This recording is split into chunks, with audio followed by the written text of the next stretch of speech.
Abre em Lucas, capítulo 22, versículo 14.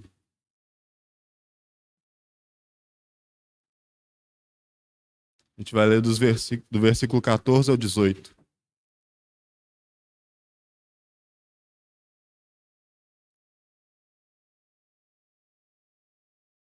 Lucas 22, versículo 14, diz assim: Chegada a hora, pôs-se Jesus à mesa e com ele os apóstolos. E disse-lhes: Desejei muito comer convosco esta Páscoa, antes do meu sofrimento. Pois vos digo que não mais a comerei até que ela se cumpra no reino de Deus. Então Jesus pegou o cálice, deu graça e disse: Tomai-o e reparti-o entre vós, pois vos digo que não mais beberei do fruto da vide até que venha o reino de Deus. Agora vamos abrir em 1 Coríntios 11, versículo 23.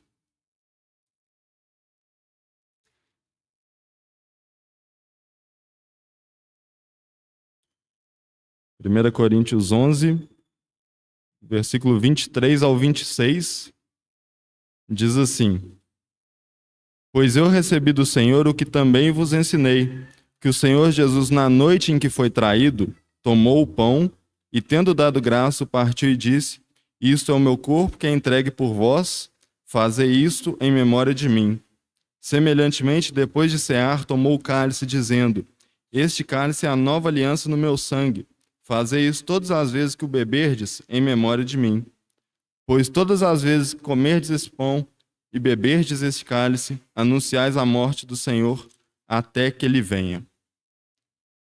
Há algumas semanas atrás, né, a gente teve o evento da Black Friday, né, que acho que já está bem difundido no Brasil, né? Mas para quem não conhece, é um evento estadunidense em que vários produtos, né, em tese, teriam que ter uma queda de preço.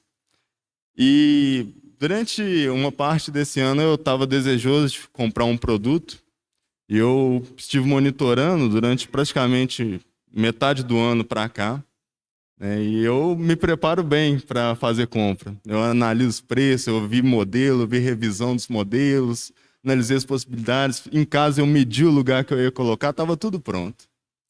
Chegou no dia da Black Friday, em conversa com meus pais, analisando tudo, eu vi que não era para eu fazer a compra. E essa questão que ocorreu comigo, e algumas outras também no decorrer desse ano, me fizeram refletir o quanto muitas vezes eu me preparo para eventos futuros que nem sequer ocorrem. Quanto eu gasto do meu tempo para me preparar para alguma coisa que eu acho que vai ser boa, chega e isso nem de fato acontece. E como seria na minha vida tão melhor se eu me preparasse para a volta do Senhor da forma como eu me preparo com muitas coisas nessa vida? Nós como seres humanos, a gente tem a ansiedade, né, que vive dentro de nós. A gente tem muitos pensamentos com relação ao futuro, coisas que ocupam a nossa mente. Muitas vezes trabalho, muitas vezes estudo, família. E assim vai caminhando e caminhando, e tantas coisas que vêm nos afetando. E muitas vezes a gente deixa isso tomar uma intensidade muito maior do que deveria ter nos nossos corações. Isso ocupa a nossa mente de uma forma muito maior do que deveria ocupar. E, né, na cultura popular a gente tem, né, uma frase bem conhecida que é: a única certeza que a gente tem na vida é a morte. E nós cristãos sabemos que isso não é verdade. A gente sabe que a morte pode não chegar para nós. A certeza que a gente tem é que o Senhor Jesus um dia voltará. E esses textos que a gente leu aqui, eles enfatizam para a gente que essa mesa, ela aponta para algo passado, o evento mais maravilhoso que já aconteceu nessa terra, que foi Deus se encarnar, viver entre nós, e ele, que não tinha pecado, sofreu o salário do pecado, que era a morte, por amor a nós. Mas ele também ressuscitou.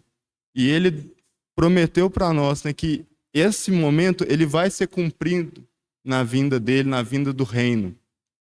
Irmãos, que a gente tenha isso guardado no nosso dia a dia, porque a gente vem aqui aos domingos, a gente vem nas terças, cantar algumas palavras, né, falando que o Senhor é grande para nós, né, que o Senhor é digno de todo louvor.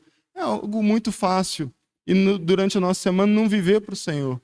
Eu queria fazer uma pergunta, né, para cada um dos irmãos, né, refletirem. Será que ter conhecimento desse fato, de que o Senhor Jesus um dia voltará, impacta no seu viver? Eu falo no seu, irmãos, eu não estou querendo falar para os irmãos, eu falo primeiramente para mim. Porque eu, né, confesso aos irmãos que muitas vezes isso não impacta o meu dia a dia. E isso tem que ser algo que tem que mexer com a gente, irmãos, porque se a verdade, a maior verdade que a gente tem de algo que vai acontecer futuro, não tem impactado a gente, tem alguma coisa muito errada. Isso, né, entre os jovens, a gente tem estudado Efésios, e na carta de Efésios é tão bonito que a gente vê que algo que Paulo, né, o Espírito Santo, através de Paulo, diz, é para nós não nos embriagarmos com o vinho, mas nos enchermos do Espírito. E o que acontece quando a gente nota que saber que o Senhor Jesus vai voltar, a gente saber da obra que o Senhor fez, e isso não tem impactado o nosso viver, isso demonstra que nós temos nos enchido muito com o vinho, que são as coisas dessa terra. Porque aquilo que ocupa a nossa mente é aquilo que a gente dedica mais tempo. Então, se nós dedicarmos tempo para o trabalho, para os estudos, para as questões terrenas, é claro que as questões terrenas vão estar ocupando a maior parte do nosso tempo. Se a gente gasta nossos tempos vendo notícias, redes sociais, e a gente se enche de todo o conhecimento dessa terra, de tudo que vai acontecer, vai estar calor semana que vem, a onda de calor, não, depois vai estar frio, vai estar isso, vai estar aquilo. Isso significa que nós temos enchido nosso coração com essas coisas e não com o Senhor. Eu não estou falando que a gente não pode ver notícias, que a gente não pode saber de nada que vai acontecer aqui, mas aquilo que tem que encher prioritariamente o nosso coração é a palavra do Senhor, é a obra que o Senhor fez. E que o Senhor nos ajude para que durante a nossa semana, que é onde de fato o nosso coração é revelado, que é no nosso dia a dia, né, nas nossas atitudes que a gente tem com os incrédulos, com os nossos familiares, fora do local de reunião, é onde de fato a gente consegue ver como está o nosso coração, que nesses momentos nós possamos refletir a imagem do nosso Senhor Jesus. Que o Senhor nos ajude nisso. Senhor, nós te agradecemos, Pai, por mais esse momento que temos. Pai. Te agradecemos porque podemos fazer memória da obra feita pelo Senhor Jesus mais uma vez. Pai. E te pedimos, Pai, para que isso não se torne rotina para nós, Pai. Que isso não se torne mais um momento qualquer, Pai. Que isso não se torne mais um dia de bater o ponto aqui, voltar para as nossas casas e vivermos conforme nossa vontade, Pai. Mas que o Senhor fale conosco aqui, Pai. Que haja transformação, Pai. Pai, nós, Pai, que muitas vezes vivemos, Pai, por as nossas próprias vontades e prazeres, Pai. Que o Senhor nos transforme, Pai. Que venhamos a viver uma vida que te agrada, um viver que seja para a honra e glória do Senhor, Pai. E que venhamos a verdadeiramente, Pai, ter um coração que deseja a volta do Senhor, Pai. Mais do que qualquer evento que venha acontecer aqui nessa terra. Pai. Te pedimos no nome do Senhor Jesus. Amém. São convidados a participar desse momento todos aqueles que já creram no Senhor Jesus, que já manifestaram isso publicamente através do batismo, e que esse momento, irmãos, é um momento que o Senhor deseja falar conosco, e que possamos ter o nosso coração aberto para sermos transformados segundo a vontade dEle.